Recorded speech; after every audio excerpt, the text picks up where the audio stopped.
और वहीं अटल जयंती के मौके पर साउथ एक्स से सटे कोटला मुबारकपुर में एक कार्यक्रम का आयोजन किया गया। इसमें लोकसभा सांसद मीनाक्षी लेखी अपने कार्यकर्ताओं के साथ मौजूद रही।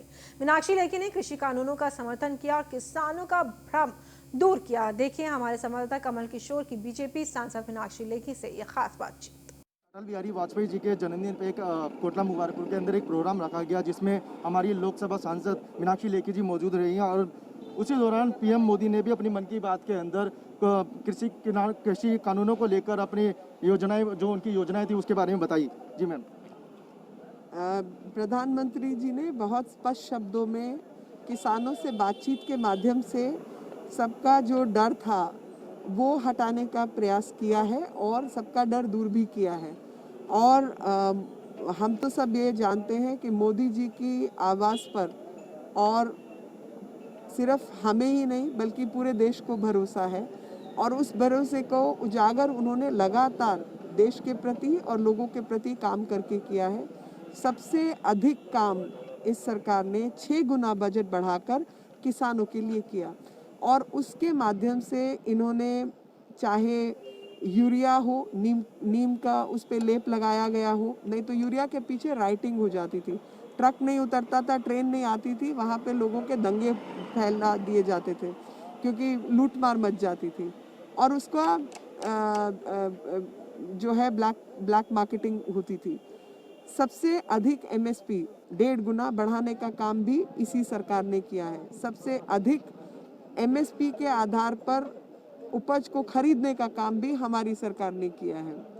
और कोई भी किसान जब आत्मनिर्भर होगा, क्योंकि हम कृषि प्रधान देश हैं, कृषि प्रधान देश में अगर भारत आत्मनिर्भर बनेगा तो वो तभी मुमकिन है जब इस देश का किसान आत्मनिर्भर बनेगा।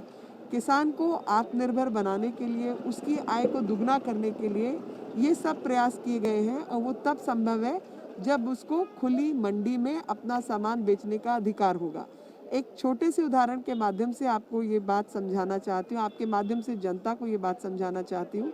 किसान के ऊपर नियम ये था कि अगर मैं कोटला मुबारकपुर में रहती हूँ तो मैं साउथ एक्स पार्ट 1 की मार्केट के अलावा पार्ट 2 की मार्केट में भी सामान नहीं बेच सकती। ऐसा कैसे? और अगर मैं सड़क के उस पार अगर मुझे बेहतर ग्राहक मिलता है और मैं वहाँ जाके सामान बेचती हूँ तो मेरे को पेनल्टी देनी पड़ती है। तो किसान को एक दास्ता का जीवन, जिन कानूनों की मदद से कुछ लोगों ने आड़तियों के माध्यम से एक स्ट्रक्चर खड़ा किया था, उसको ध्वस्त करने का काम किया है और बल्कि ध्वस्त भी नहीं किया, उनको सिर्फ किसानों को ये छुट्टी दे दी है कि वो चाहे इस मंडी में बेचे, चाहे उस मंडी में बेचे, चाहे 10 किलोमीटर पर बेचे, चाहे विदेश में जाके बेचे, जहां उसको बेहतर दाम मिलता है वो उसको वहां बेचे। एमएसपी की व्यवस्था को समाप्त नहीं किया गया। अगर एमएसपी पे उसको अच्छा लगता है देना और उसको फायदा मिलता है तो एमएसपी पे जाके बेचते, मंडी में बेचते। इसमें नुकसान किसका हो रहा है मुझे आज तक समझ नहीं आ रहा।